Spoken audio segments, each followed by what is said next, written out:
Muy buenas noches a todos, buenas tardes.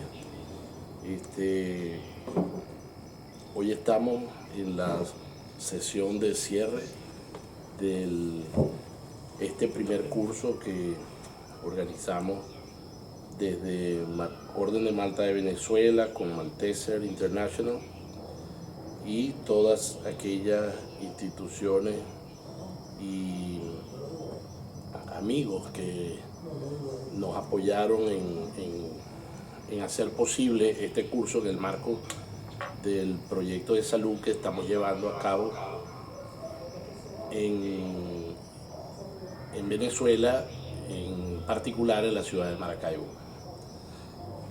Vamos a comenzar la sesión del día de hoy con la presentación del doctor Pablo Pulido. Luego tendremos la presentación del doctor Julio Castro y luego haremos un cierre de este primer curso.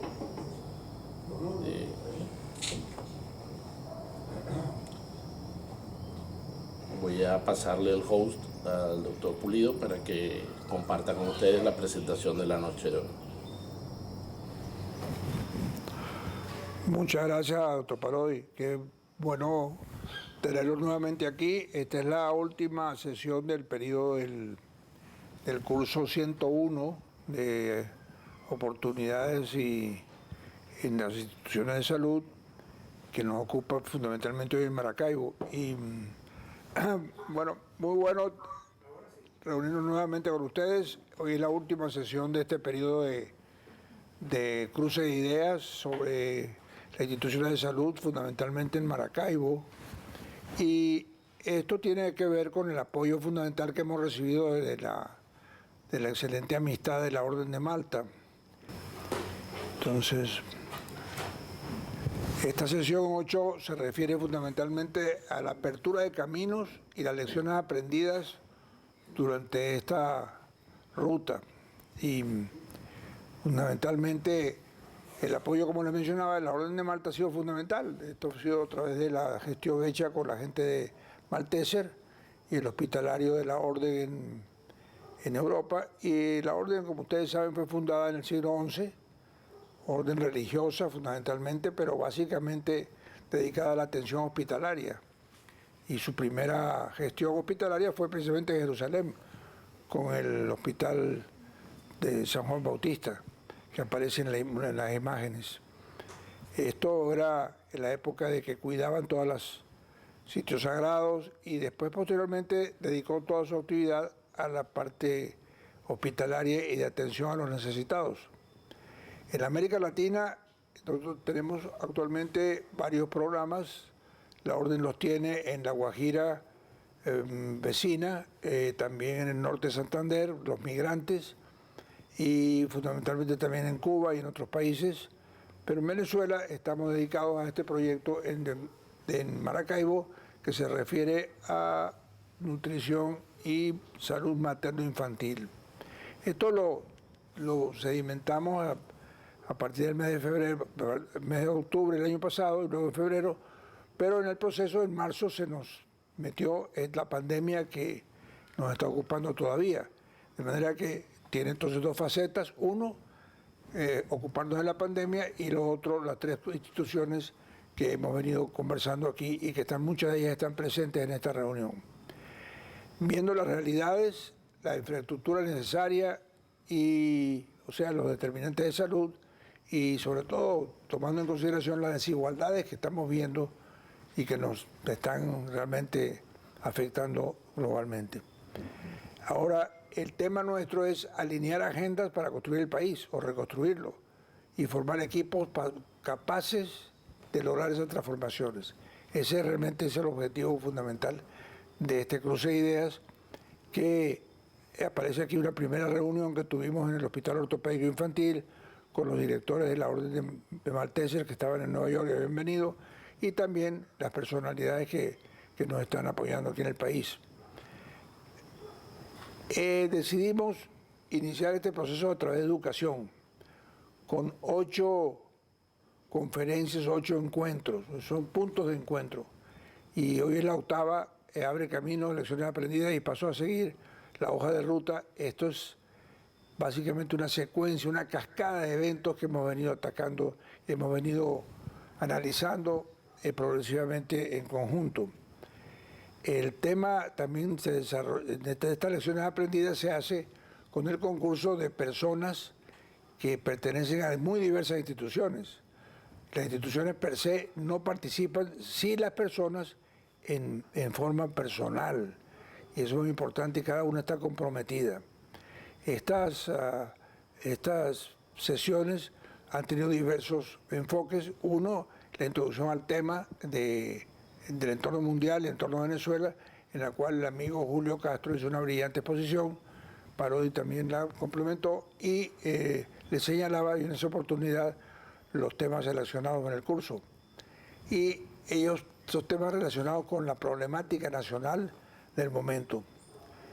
La herramienta que tenemos para controlar el virus no solo la medicina, sino básicamente el distanciamiento, como lo ha señalado Julio, y la vacuna no será garantía, ya que estimula que no llegará a la población, si acaso, el próximo año. Pero sí es crucial la protección del personal sanitario, los elementos de prevención y de protección y los cambios que las instituciones deben de hacer para afrontar esta epidemia. Entonces, esta fue la primera sesión introductoria y luego tuvimos una presentación excelente sobre la epidemiología. Y aquí destaco la colaboración de los epidemiólogos, de Alejandro Rísquez y otros epidemiólogos de Venezuela que están sumamente empapados en el tema, José Félix Oleta, Luis Echezuría y la Asociación de Combatimos o Defendamos la Epidemiología. Las herramientas y principios básicos de la epidemiología constituyen un elemento, un centro de inteligencia en salud pública, una especie de sala situacional. Hay que verlo de esa manera, y lo expresó muy bien Alejandro en esa oportunidad. También se basa en ciencia y no en rumores, eso lo dijo el propio director de la OMS a principios, en enero de este año. Mire, hay que ocuparnos de la ciencia y no de los rumores. Tomémoslo en cuenta, pero la ciencia es lo que prevalece. Y la estrategia del control social en cuarentena es importante hacerlo, pero hay que hacerlo muy estudiada y con una estrategia, con unos pasos a seguir diferentes. Por ejemplo, en el caso nuestro, la medición de dónde está la infección, cómo aislar a los infectados y ocuparnos de los infectados y las personas que tienen más riesgo. Así podemos realmente controlarla. Sin tener esto, cosa que nos ha faltado a ciencia cierta, tenemos un problema más severo. Entonces, si no, la curva no será discretamente plana, pero va a persistir con nosotros por varios años.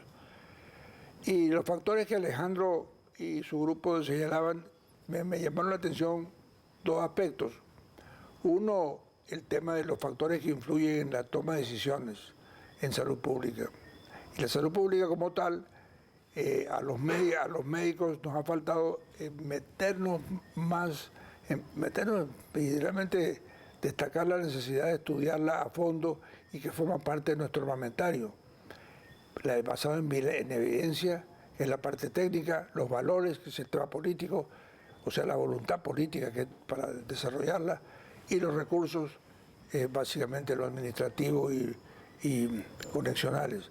Y entre otras cosas, entre otros puntos, el recurso de la conectividad, que es muy necesaria.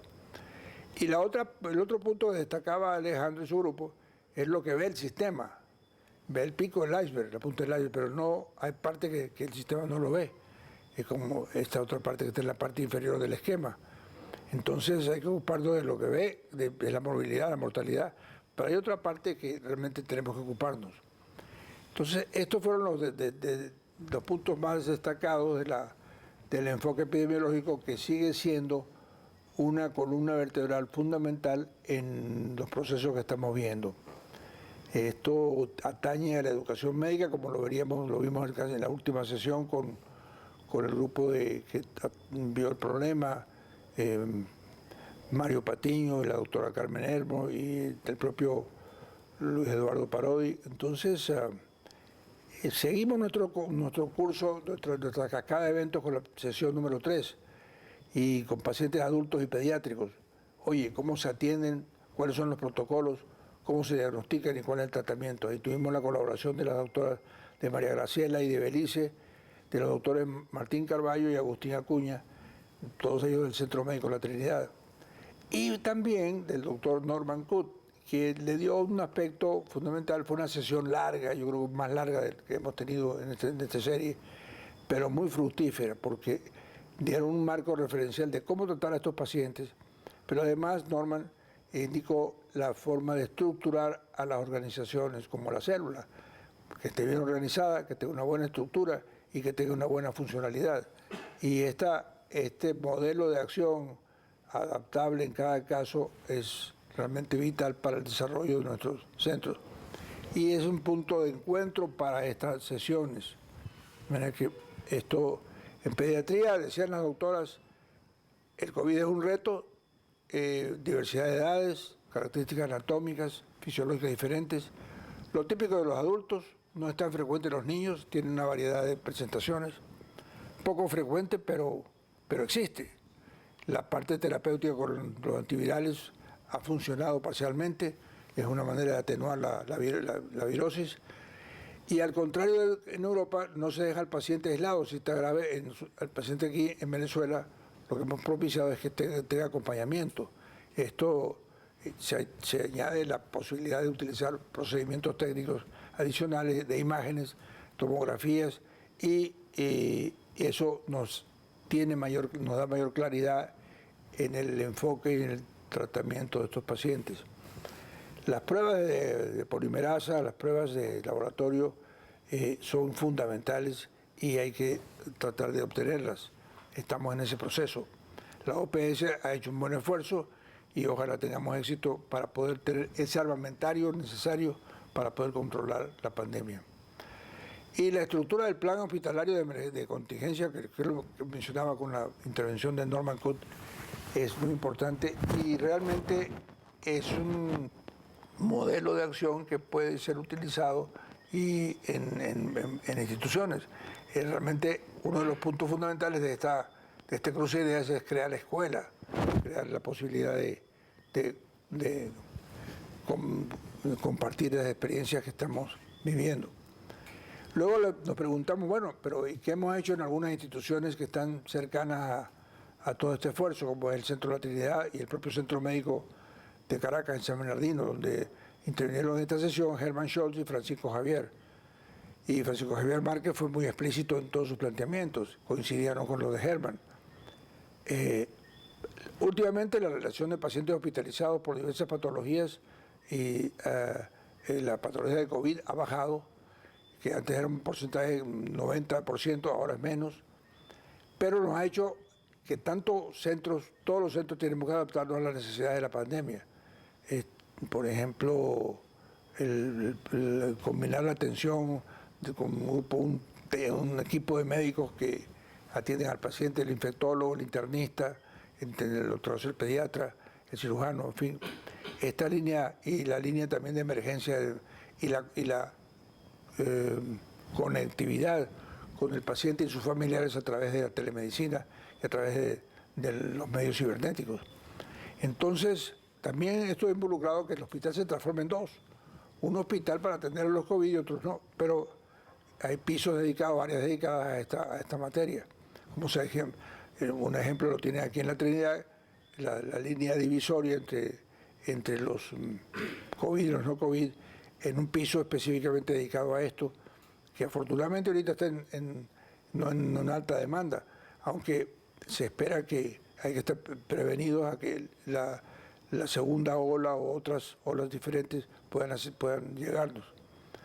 En el Centro Médico de Caracas, inclusive, se trasladaron diversas áreas a un edificio anexo, el edificio ambulatorio, y ahí se utilizó eso para las áreas de cuidado intensivo. De manera que la adaptación física de los espacios a esta nueva pandemia nos afecta. Y como pensamos, y epidemiológicamente ha sido así, que realmente esta es una pandemia que va a continuar y va a variar probablemente por mutaciones virales o por otras virosis, entonces hay que estar realmente preparado en este aspecto. Lo que hace cada vez más importante los señalamientos de los conceptos de salud pública en la práctica que tenemos que trabajar. Y nos pareció que un ejemplo fundamental, que fue lo que decidimos con la Orden de Malta, tener un sitio de trabajo, como es el caso de Maracaibo, con los 3 hospitales que ya hemos venido trabajando. Y habrá otros también, de acuerdo a las posibilidades. Pero en este caso, el Cuatricentenario, el Hospital de Niños y las especialidades pediátricas ha sido la primera experiencia muy positiva. Luego tuvimos otra reunión muy relevante y prioritaria, que es, bueno, ¿y qué pasa con la infraestructura? Y le pedimos al amigo José María de Viana, al ingeniero Juan Carlos Villamil de Maracaibo y al ingeniero Nasser que nos expusieran ese tema. Y José María fue muy explícito. Pero Maracaibo tiene suministro de infraestructura para suministro de agua, tuberías de 2,5 hasta 3 metros de diámetro que vienen del norte de la ciudad, pero no surte efecto, no está funcionando. La infraestructura no se ha mantenido adecuadamente. Entonces existe ese problemón en el área. Y la posibilidad de hacer pozos de agua en algunos sitios, eso es posible, claro que sí, pero acordemos que estamos cerca de una significativa cantidad de agua salina, y la salinidad nos hace que no sea lo salobre que desearíamos. De manera que ahí está este factor de agua que nos afecta. El factor de energía, obviamente, si no hay energía, menos podemos actuar. Esto ha sido una especie de azote para las instituciones de salud del país, y es un punto que ese inventario y ese listado de soluciones posibles es crítico. Y hay varios elementos de información que tenemos a la mano y se está trabajando en ellos, pero hay que sistematizarlo. No es menos importante, y casi que el común denominador en toda esta situación viene siendo la conectividad, que ha sido un factor fundamental y que nos está realmente llamando a gritos. Mire, tenemos que lograrla. Por eso tuvimos la presencia de Villasmil y la gente digital, y algunos colegas y miembros dijeron, bueno, pero es que Villasmil lo que hizo fue una exposición comercial. Bueno, comercial o no, pero necesitamos alianzas estratégicas para lograrlo. Si de este estudio logramos que cada centro en Maracaibo tenga su sala de conectividad y sea un vehículo por el medio del cual nos podemos comunicar directamente entre los usuarios de la zona y también con el resto del país, sería formidable. Y ese modelo de acción tiene que trascender, eso es lo transformativo y lo de liderazgo. Entonces la importancia del agua, la energía y la conectividad no escapa. Nadie estaba preparado para la pandemia, ni mucho menos. Y se han instalado palantes para esto. A nosotros, en la visita que hicimos inicialmente a Maracaibo para este tema el 26 de octubre, nos impresionó la carencia de estas necesidades básicas. Fue lo que motivó al amigo Luis Eduardo a ser más fanático que nunca y meterse en tenemos que actuar en Maracaibo, ¿cómo no? Y era realmente llamaba la atención esa falta de ese punto clave. Entonces la clave ahora está en la tecnología y el acelerador para este aprendizaje. Entonces la conectividad, las salas situacionales, más que todo de conectividad. Entonces las redes que funcionen exigen a esas empresas que proveen servicios que estén de nuestro lado totalmente y que hagan un esfuerzo realmente a punto, como lo probaron, como lo estaban compartiendo en días pasados, y creo que seguirán. Esto tiene sus antecedentes, porque ya aquí en el Distrito Sucre, en años anteriores se hizo un estudio y un trabajo sobre la historia clínica electrónica, y participó el propio Julio Castro y Parodi, y eso es un asunto que tenemos que perfeccionarlo. Entonces, para el sector salud, tecnología y telemedicina son un armamento, constituye un armamento que está aquí para quedarse, y tenemos que trabajar en ello, porque la educación médica y la educación en salud ha cambiado, y la salud pública inserta en los estudios médicos es una necesidad. El punto 6, la sesión 6, de atención al paciente y de monitoreo y la revisión de la importancia de las nuevas tecnologías de información en salud fue otro de los puntos relevantes.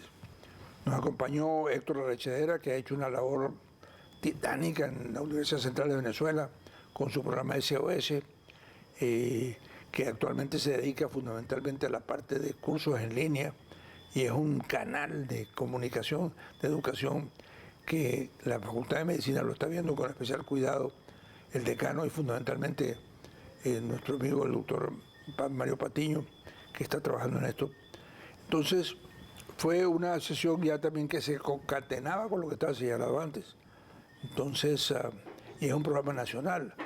Y no solamente está en las principales ciudades, Caracas.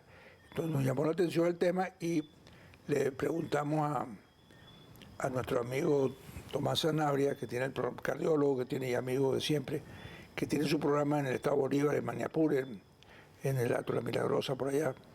Y claro, están cerca de toda la Amazonía y tiene ese líbido, ese atractivo de trabajar con poblaciones que son vulnerables y que estamos creándole un nicho de posible colaboración y efectiva. Entonces nos enseñó la experiencia de Maniapure, la forma como esto puede funcionar y puede perfeccionarse. Entonces, y ahí se unía todo el campo de telemedicina y todo lo que estamos viendo de salud pública en la práctica. Esto implica la conectividad con los especialistas y con la gente de medicina tropical y de medicina de salud pública, fundamentalmente. Los casos de Maniapure han tenido atención también por esa vía aquí en Caracas y implica que la telemedicina es un armamento, un arma sumamente eficaz para telecomunicación y que, como digo, hay que desarrollarla aún más. Y esto venía hace tiempo, pero no se hace así. Ahora es que se hace realmente una necesidad, como lo ha verificado, lo predica diariamente nuestro amigo Héctor. Eso es el SOS, los cursos en línea que están en la mira. Esta es una imagen del ambulatorio que tiene Tomás allá en Maniapure. Y luego vino una concatenación de puntos por Luis Eduardo, que se refirió a la automatización del centro de salud. Él se inició hace 20 años en el Centro de Especialidades Pediátricas. Hace muchos años, en una visita que tuve allá en Maracaibo con el doctor Velázquez, cuando un gobierno de transición tocó mirar la planificación de esta institución. Jamás pensaría que después hubiéramos tenido una conectividad con ellos como la estamos teniendo. Me parece formidable. Y ahí hay un elemento también muy especial, que es la colaboración de la sociedad civil y a través de SAGEP. Y ese SAGEP y la presencia de la parte civil con la sección pública, con el gobierno y con las instituciones privadas, implica que esa hibridización funciona, y eso fue lo que motivó también a toda la gente de la Orden de Malta, que dijo: óyeme, aquí hay un programa que no es que la gente pide que le den, es que le den, claro, sí, está bien, pero están actuando y están colaborando con ellos, y entonces la sociedad civil presente ahí, eso es muy bueno.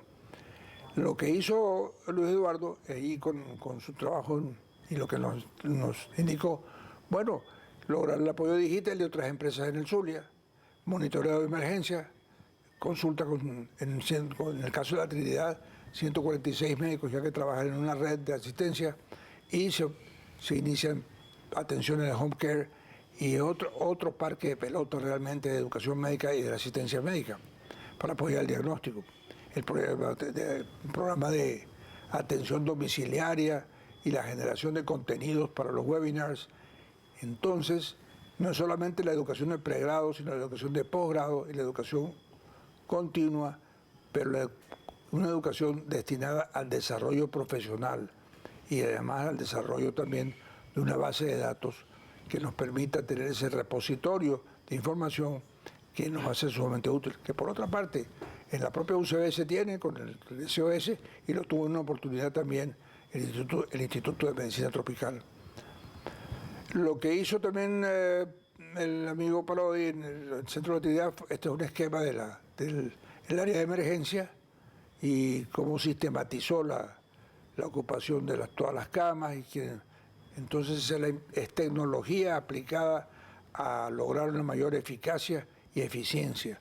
O sea, el menor costo y además la mayor cobertura y la mayor calidad en la atención médica. Esto fue un avance notable. Entonces, sistemas de información van de la mano con telemedicina. No podemos hacerlo si no tenemos esos sistemas. Redondeamos el concepto con la pregunta, bueno, ¿y cómo vamos a educar en pandemia? Entonces, creo que ahí hubo una exposición muy estimulante de Mario Patiño con el impacto de la educación y muy simplemente dijo, bueno, es que la educación a distancia es la alternativa y era un abanico de opciones, porque la educación cerró las puertas a la presencialidad y realmente eso es parte de lo que estamos viendo. Entonces, reingeniería de la metodología de educación, ese es el reto, con empatía y competencias, y entender, adaptarse a las nuevas tecnologías. En las reflexiones para la fragua, estos son tiempos de ciencia, no de rumores. Salud pública en la práctica es entenderla, es determinante, como lo llamaba Alejandro Ríquez, inteligente, es un factor de inteligencia para avanzar en salud. La conectividad, fundamental. El seguimiento al sistema y cultura de salud con organizaciones, estructuras y funciones adecuadas es importantísimo. Y parte es la solución a la infraestructura, como lo estamos viendo, para el desarrollo de un cabal sistema de salud. Y tenemos que estar preparados para cuando eso venga, o producirlo lo antes posible. Y fortalecer estudios de cuarto nivel, o sea, de posgrado, pero de perfeccionamiento en salud y liderazgo. Las modalidades educativas, aquí hay un esquema presentado en esa reunión, el aprendizaje personalizado. Y esto, lo que quiero llamar la atención ya al final, es que todo largo camino comienza en un primer paso. Todo así es un camino de 1000 millas, o las que sean, comienza con un primer paso. Esto es Lao Tzu, un filósofo chino del 640 a.C. O sea, no es nada nuevo. Esto que ven aquí es un terreno vacío en La Urbina en 1970, cuando se inicia la Universidad Metropolitana. Y el grupo promotor y el grupo que visitaba y se ocupaba de esto, y está la situación actual. De cero se pasa a esto. En el campo de la salud, otro terreno vacío más o menos en esa época, estos años 73, 74, sí, 72, 73, y eso es en el Centro Médico de la Trinidad. Eso es lo que era el terreno, donado por la familia González Rincón en aquel momento y unas fundaciones que participaron en el inicio y el propio sector de la UCAB, y esta es la situación actual. O sea, desde cero se pasa a algo que está ligado al país. Y todo eso se hace con instituciones y con personas que la conforman. Y esa es la alianza, o ese es el alineamiento, el alinear voluntades, que es la razón de ser de este proyecto. Porque siempre es bueno recordar que, claro, excelente tener buenas ideas, buenísimo, pero mejor aún es ponerlas en práctica. De manera que seguimos, Luis Eduardo tiene al final de esta sesión algunas ideas como vamos a seguir trabajando con siguientes cursos y siguientes actividades, entre ellos la parte de salas conexionales o de conectividad en las instituciones. La forma de optimizar ese factor es muy importante, y conocer las realidades. Bueno, Luis Eduardo, estoy a tu orden. Muchas gracias a todos. Muchísimas gracias, doctor Pulido, por este paseo que nos dio por todo el curso 101. Ya tenemos con nosotros al doctor Julio Castro, quien continuará la reunión de la noche de hoy. Ya le estoy pasando a Julio el host para que tome el control de la sala y nos haga su presentación de la sesión final de este curso. Bienvenido, Julio, de nuevo a esta sesión de cierre. Encantado que nos hayas podido acompañar. Sabemos que has estado muy full y dando carrera, pero agradecemos muchísimo tu presencia y compartir tus ideas con nosotros. Adelante.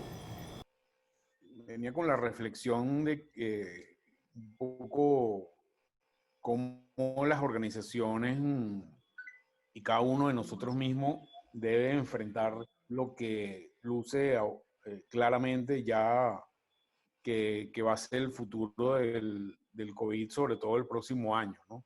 Creo que los elementos cada vez son más claros, más notorios en el mundo para entender que vamos a tener un año 2021 con coronavirus de forma alternante, pero probablemente en algunos sitios intensos.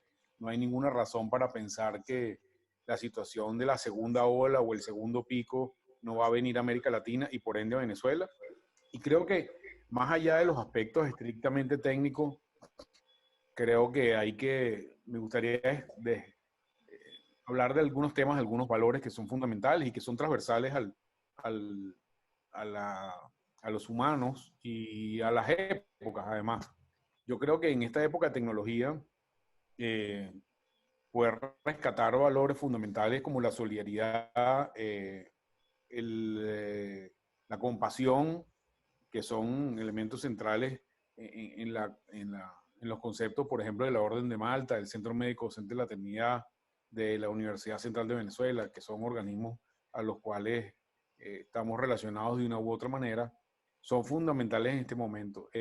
Creo que la epidemia va a ser un gran diferenciador entre los más vulnerables y los menos vulnerables en todas partes del mundo, y eso va a requerir de que quienes tienen más herramientas van a tener mayor responsabilidad en la toma de decisiones y en general las políticas que hagan que los que van a sentir más el peso de la epidemia minimicen el peso de la epidemia. Y no me estoy refiriendo a aspectos estrictamente económicos, porque la enfermedad no solamente afecta el tema de la economía, sino afecta otros factores que son importantes. Entonces, creo que en ese interín, por ejemplo, el hecho o la característica de que, a diferencia de otras crisis que son segmentarias en el tiempo y en las regiones, por ejemplo, cuando hay un tsunami en el sudeste asiático, no hay tsunami en Occidente. Por ejemplo, cuando hay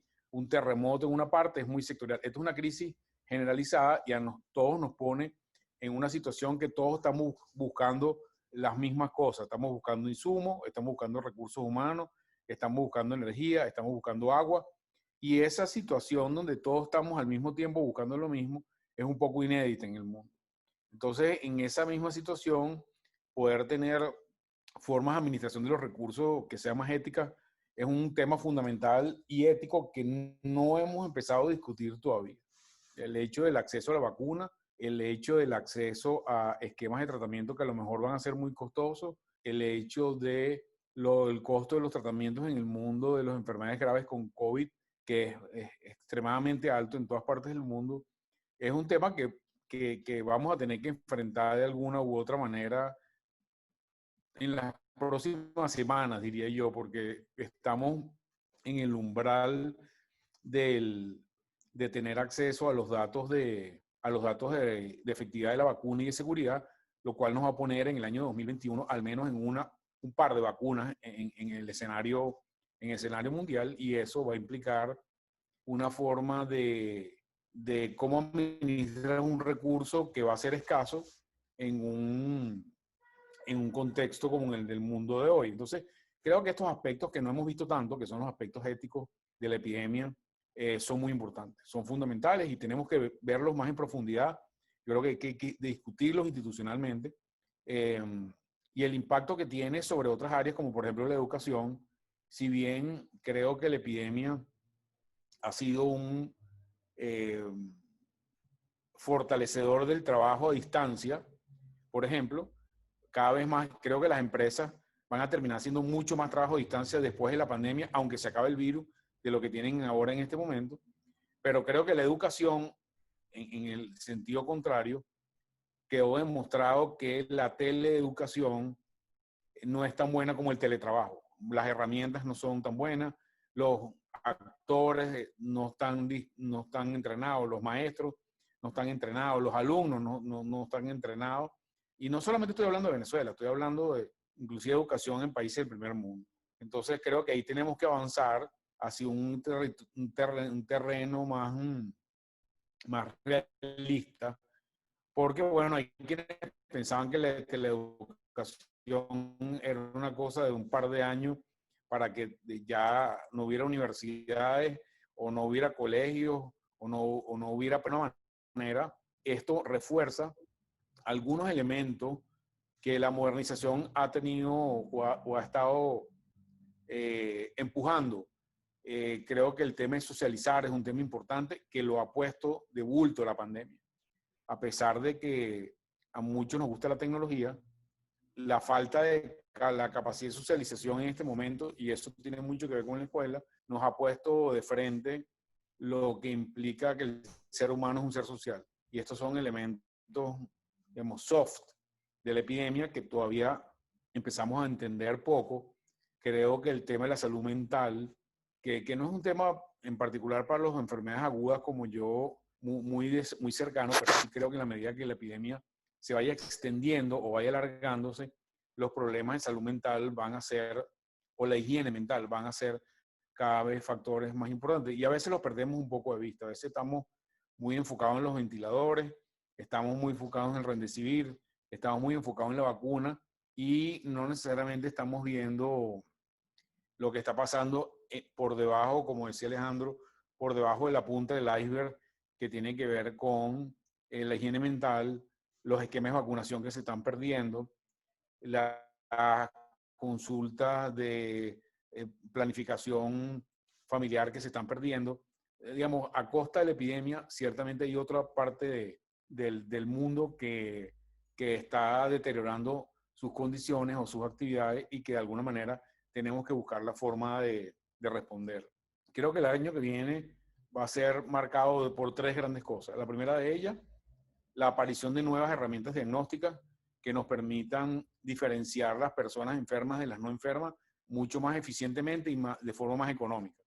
Y ahí hay un gran gap todavía. En la medida que tú no puedes hacer pruebas, por ejemplo, de saliva para ir a los colegios o a las universidades o a los trabajos, ahí vamos a seguir teniendo como única herramienta el tema de la restricción de movilidad.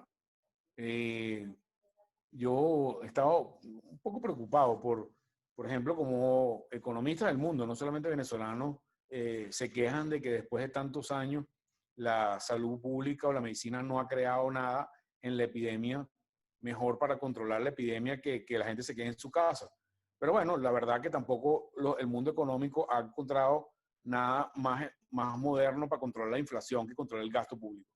Entonces, yo creo que mientras eso avanza y avanza el elemento diagnóstico, que creo que es central y a veces lo perdemos un poco de vista, ahí vamos a poder un poco permitirnos tener una capacidad de mayor actividad, y una de las que más me preocupa es la educación. Cuando tengamos unas pruebas que sean mejores de las que tenemos ahora. Ese sería el primer elemento. El segundo elemento, sin duda, la vacuna. Creo que sería el segundo elemento y ya hemos hablado de eso. Pero me preocupan también estos temas, como les comenté, éticos, acceso, necesidades, logística especial, quién la hace, y más en el contexto venezolano, donde tiene una de las peores prevalencias o números de vacunación en el continente. Entonces, aquí donde la infraestructura está debilitada, ya nos podemos imaginar un poco cómo sería un tema de vacuna si fuera por la infraestructura que históricamente en Venezuela tiene la vacuna, y creo que la incorporación de la sociedad civil a un derecho que va a ser la vacuna, creo que va a ser fundamental en tratar de hacer que sea más justa, más auditable y más efectiva una vacunación que sin duda va a marcar el año 2021. Yo creo que el tercer elemento que tiene que ver sobre todo con el primer diagnóstico es que vamos a tener más información o vamos a aprender mejor cuáles actividades son más permisibles porque tienen menos riesgo que otras. Entonces, las actividades de menor riesgo probablemente van a favorecerse y las actividades de mayor riesgo van a limitarse. Y hay algunas que están, para para mi entendimiento, todavía en veremos, por ejemplo, sobre lo cual hay mucha presión, la actividad turística y los vuelos, por ejemplo. Eso siempre preguntan como eso de, y yo creo que en la medida que no avancemos con la parte diagnóstica, ese sector va a seguir siendo un sector de conflicto. Y finalmente, creo que tenemos que fortalecer, y eso a cada uno nos toca cierta responsabilidad, favorecer la transparencia de los datos, la transparencia de la información y la transparencia en relación con el mundo académico, con el mundo de la toma de decisiones en todas partes del mundo, no solamente en Venezuela. Perdón que el internet se ha puesto un poco malo esta hora. Sí creo que esa relación entre el mundo de decisión, que en la mayoría de los países son los políticos, y el sector académico, hay que fortalecerlo.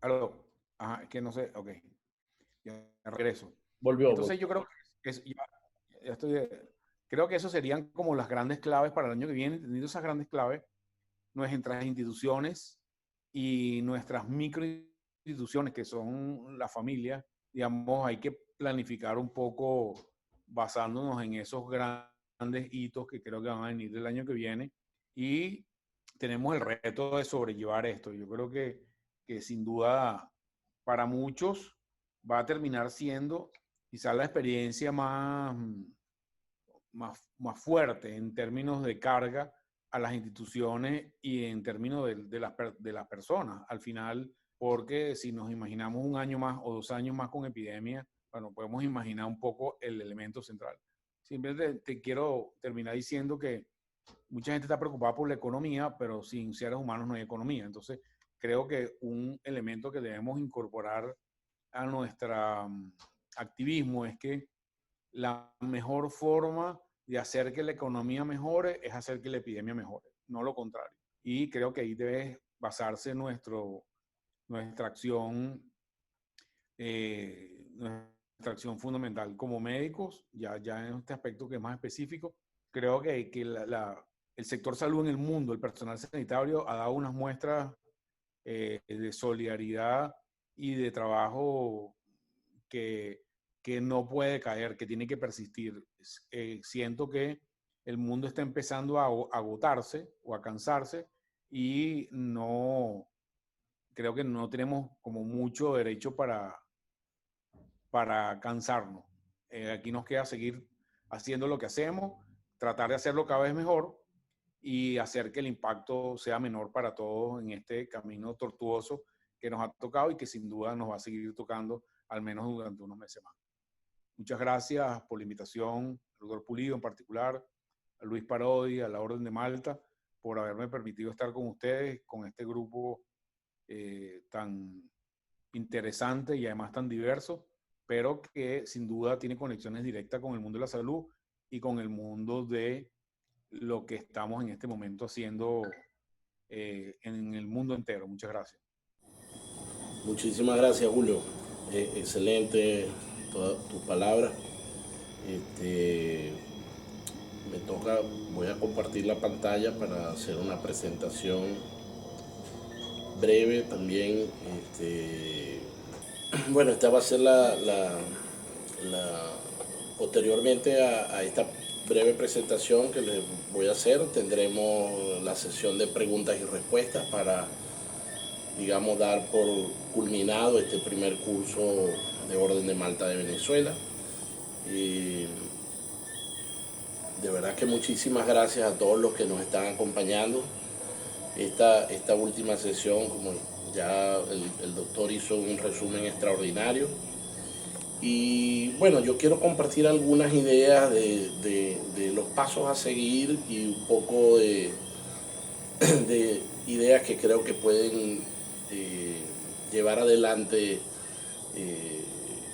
que trabajemos mejor en este tiempo de pandemia, ¿no? El tema de la gente es fundamental, o sea, los equipos humanos es básico.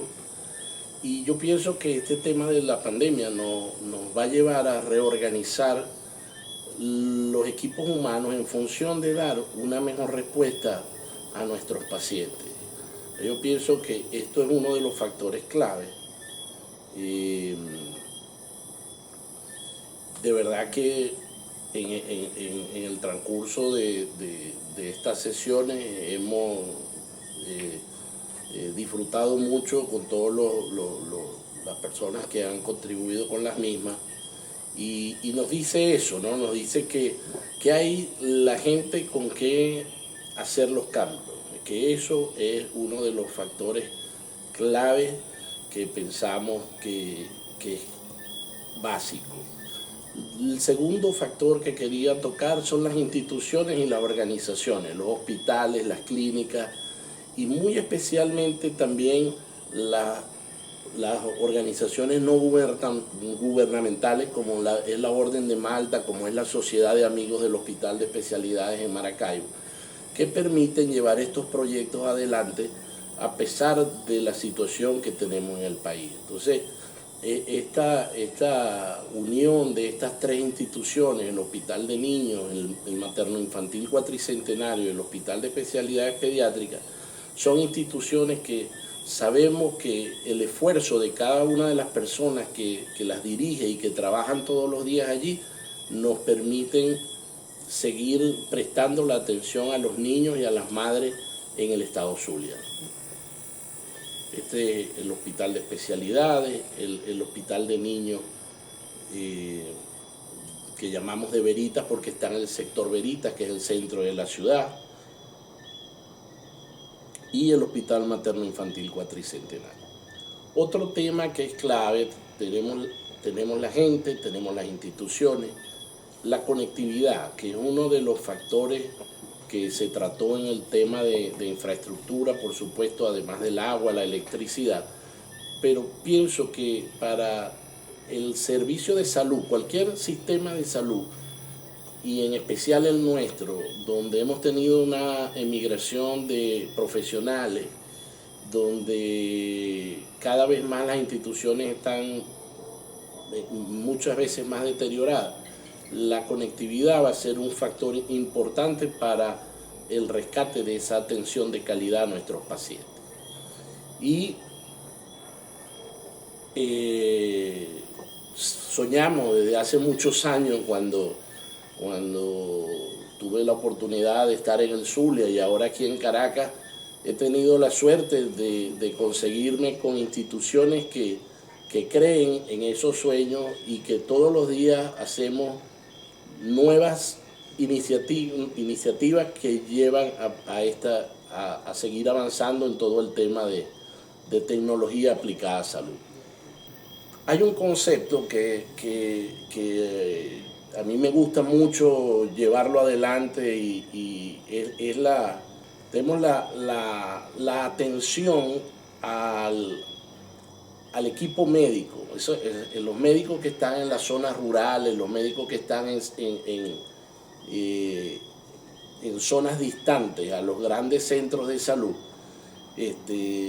requieren de apoyo para brindarle lo mejor a nuestros pacientes. Muchas veces esos pacientes se pueden resolver con una llamada, con una orientación, pero no puede ser espontáneo. Tenemos que crear el sistema que permita esto. Esa es una de las razones por las cuales queremos comprometernos en el proyecto con las tres instituciones del Zulia y con el equipo de Digitel, que también tenemos una reunión la semana próxima, a que en cada uno de estos centros tengamos la posibilidad de conectividad entre ellos y con otros centros acá en Caracas o en cualquier ciudad que ellos necesiten conectarse. Y por supuesto también lograr una red, no es solamente conectar las instituciones, lograr una verdadera red y lograr un verdadero sistema de salud orientado o de cara al paciente. Ese es un poco el sueño que tenemos con este proyecto y todos los días hacemos lo posible porque eso sea una realidad. El sistema de transporte, sobre todo en la ciudad de Maracaibo, también es uno de los detalles clave, porque la dificultad, o sea, todos estamos claros, digamos, del paciente agudo, el sistema de ambulancias, etcétera, que también está muy deteriorado, pero debería estar operativo. Pero también hace falta un sistema de transporte para el paciente no agudo, ese paciente que requiere hacerse un examen, requiere que lo valore un especialista, y siempre hemos tenido la idea de un tranvía, como existe un tranvía para el turismo, también tener como un tranvía de la salud que facilite que los pacientes se movilicen entre los centros de salud que estamos trabajando. Son nuevos sueños, pero vamos a implementar nuevas acciones que hagan nuevas realidades. De verdad que todos están invitados, necesitamos de cada uno del esfuerzo, un granito de arena de todos los que han participado en este primer encuentro y de todos los que quieran colaborar con este proyecto que estamos llevando adelante y que ahorita es esta dimensión pequeña en el Zulia, pero estamos seguros que tendremos la oportunidad de replicarlo en el resto del país. De verdad que muchísimas gracias. Este es el equipo de la Sociedad de Amigos y esperamos que hayan disfrutado tanto este primer curso como nosotros hemos disfrutado preparándolo y llevándolo adelante para todos ustedes. Como decía, agradezco al equipo de innovación que me ha apoyado 100%, el centro médico, al centro médico, y a todas las organizaciones que participaron, pero más que todo, esas organizaciones son posibles gracias a la gente que las conforma. Entonces, muchísimas gracias a todos los que hicieron posible este primer curso. Muy buenas noches. Queda abierto el derecho a preguntas y comentarios. Yo creo que tú lo has dicho, Luis Eduardo, muy claro. La colaboración que hemos recibido ha sido fenomenal. Gente que son unos bachacos trabajando, ¿no? Aquí mismo en el Hospital de Niños JM de los Ríos, Uniedes, que estuvo al frente y sigue estando al frente de las inquietudes, y eso es uno. Y en las demás instituciones aquí también en Caracas, lo mismo en la universidad. Creo que hay un gran deseo de sistematizar ese esfuerzo por un sistema de salud. Eso lo hemos venido conversando es interesante verlo con el grupo que se llama Arnoldo Gabaldón, que es el grupo de exministros de salud. Ahí está José Félix Oleta, Carlos Walter, Orihuela, en fin. De manera que eso es un aspecto fundamental. El otro aspecto es la gente que se nos ha ido físicamente, pero que está espiritualmente con nosotros.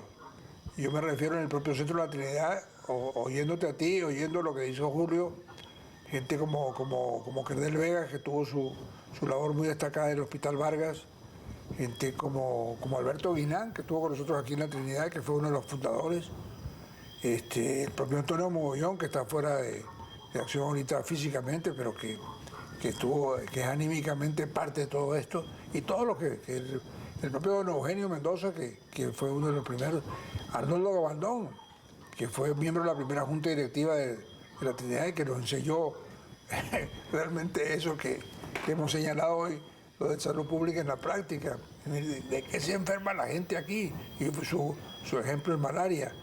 Yo creo que Julio Castro mencionaba todo esto como un esfuerzo en conjunto que hay que orientar muy bien, y creo que merece especial atención, y como estamos pensándolo, esto viene el primer curso, 101, ahora vendrá el 101A, el 101B, lo que sea. Y creo que también llamar la atención hacia la salud. Y así como hay estudios de posgrado, MBAs en financing y economía y demás, mire, MBA en salud, en delivery, en servicios de salud, cómo lo mejoramos y cómo hacemos un servicio de salud de primer orden. El recurso humano existe. Aquí en Venezuela hay un grupo médico, un equipo médico de primera y altamente motivado, y los jóvenes están en eso. En verdad que yo creo que Y la orientación cabe, no tenemos que estar esperando que nos vengan a organizar. Parte del punto es organizar nosotros mejor. Y este punto de encuentro, que fue lo que despertó el interés de Malteser y de otras gentes, es lo que nos mueve a este cruce de ideas. Que yo creo que ese tanque de pensamiento, ese centro de pensamiento, Luis Eduardo, que debe motivarse de aquí en adelante con esas salas de conectividad, es una necesidad. Y trabajar con la gente que está en toda la República, no solamente en Caracas, ni por supuesto. No. Esto es un esfuerzo de todos. No sé, ¿qué opinas tú, Julio? ¿Qué quieres comentar sobre cómo organizarnos mejor en un sistema ideal de salud que te va a tocar? En fin, tú estás en el centro del huracán. Bueno, es una tarea medio titánica, la verdad, entendiendo la situación del país. Yo creo que hay que pensar en 4 patas de la mesa. Una es el recurso humano, como ya lo comentó Luis anteriormente. Creo que esa es la planta baja de toda estructura que necesitamos. Segundo, es una infraestructura del sistema de salud, tanto atención primaria como atención especializada, que claramente no la tenemos. La tercera es un tema de apresto a través de insumos y, bueno, un poco hay que llenar la tubería con lo que necesitamos para hacer una medicina moderna. Y la cuarta es programas que hagan que una cosa pueda conectarse con la otra. Yo creo que en general buena parte de la discusión de los sistemas de salud en el mundo va orientada por una parte al tema de financiamiento, cuál es la forma de financiamiento que sea más idónea para poder fondear y poder cubrir la mayor cantidad de necesidades de los hospitales, de los países, entendiendo que no hay ninguna perfecta. Yo creo que cada región va a asumir un modelo que depende un poco de la filosofía política que gobierna en ese momento, pero yo creo que si no hay un acuerdo político de gran escala entre los tomadores de decisión, por lo menos de 20 a 30 años, en general vas a ir dando tumbos todo el tiempo. Creo que México es un buen ejemplo de por lo menos lo que hasta ahora fue un pacto importante, independientemente de qué partido político ganara las elecciones. Creo que es un buen ejemplo en ese sentido del pacto y el rumbo. Tienes que establecer un rumbo que tenga no menos de eso de 20 años, ¿no? Creo que eso es lo fundamental y de ahí en adelante mantenerte siempre en la ruta que trazaste, que obviamente va a tener desvíos en algún momento, si aparece otra epidemia, etcétera, etcétera. Hay situaciones ahí no contempladas. Yo creo que es un elemento central. Y no lo comenté antes, pero sí creo, yo no soy de estas personas de Greenpeace particularmente orientadas hacia el tema del calentamiento global, pero sí creo que esta zoonosis, porque COVID es una zoonosis, nos está mandando una señal y creo que buena parte del impacto que ha tenido un virus, que no es un virus humano, sino que viene de entorno animal, nos está mandando una señal sobre el tema de la interrelación del ser humano con el medio ambiente. Creo que esto hay que repensarlo, inclusive en clave de salud, ¿okay? Que no siempre lo vemos claramente. Yo creo que esto tiene unas implicaciones directas, como invertir en educación, por ejemplo, en investigación y en sistemas de detección temprana, utilizando herramientas modernas. A mí me parece muy llamativo en este momento que Europa tenga el impacto que está teniendo, que es casi tan malo en términos de tasa por habitante, es el doble del impacto que tuvo en marzo en este momento.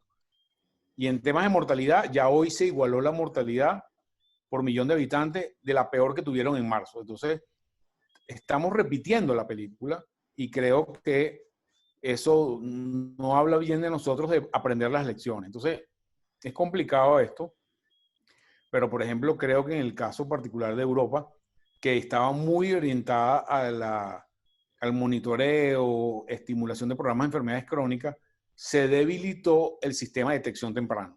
y el sistema de enfermedades transmisibles porque se pensaba que era una tarea pasada. En el caso de Norteamérica es un poquito diferente la película, pero sí creo que lo que quiero decir con esto es que al final tenemos que comer chicle y caminar a la vez, y en particular en nuestros países que tenemos todavía prevalencia de enfermedades transmisibles como una causa importante y el tema de la transición epidemiológica no se ha dado completo, requiere que tengamos foco y que tengamos prioridades. Y esas prioridades tienen que estar claras el día uno.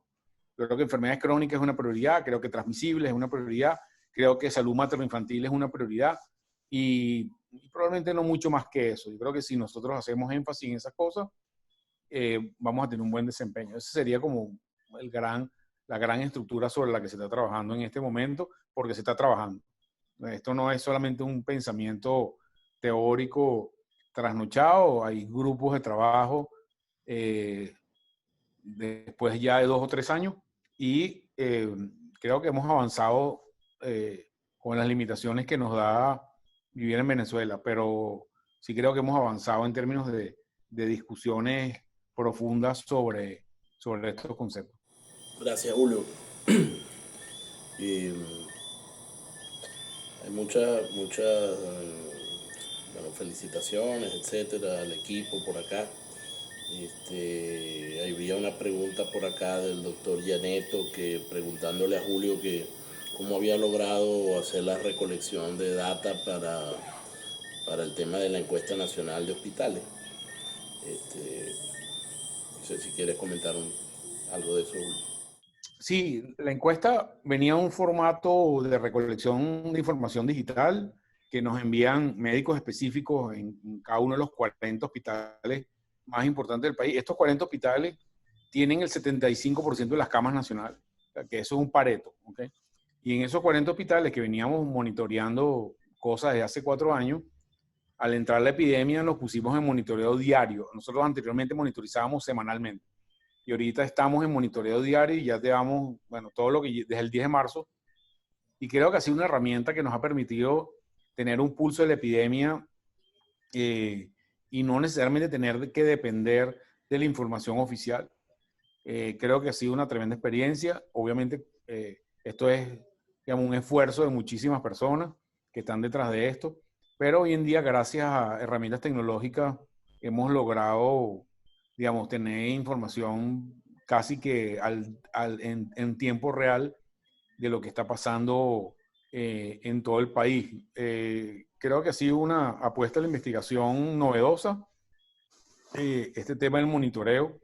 Ciertamente hoy esa información la utiliza Naciones Unidas, OPS, por ejemplo, UNICEF, están conectados a nuestra plataforma de tecnología y ellos ven los mismos datos que yo veo, porque ellos paradójicamente tampoco tienen información oficial, estatal de lo que está pasando. Entonces, siempre se voltean a uno a preguntarle que, bueno, ¿qué está pasando? Yo digo lo que veo, no lo que siento que está pasando. Eso es un elemento central. El otro elemento es que de alguna manera las crisis nos han convertido en una especie de constructores de caminos alternos. Por ejemplo, ahorita estamos empezando un protocolo para evaluar la mortalidad por COVID. Es una herramienta que se basa en un bot. Las personas, eso lo van a ver por las redes pronto, que piensan que su familiar falleció de algo que ha podido estar relacionado con COVID, se conectan a través de un link, el bot interactúa con ellos, se hace un primer screening a través del bot y el bot genera un resultado. El resultado va a unos revisores que son unos médicos jóvenes que ya entrenamos y ellos van a hacer una entrevista telefónica que es una metodología de autopsia verbal. Esto es una metodología de la Organización Mundial de la Salud, no la inventamos nosotros.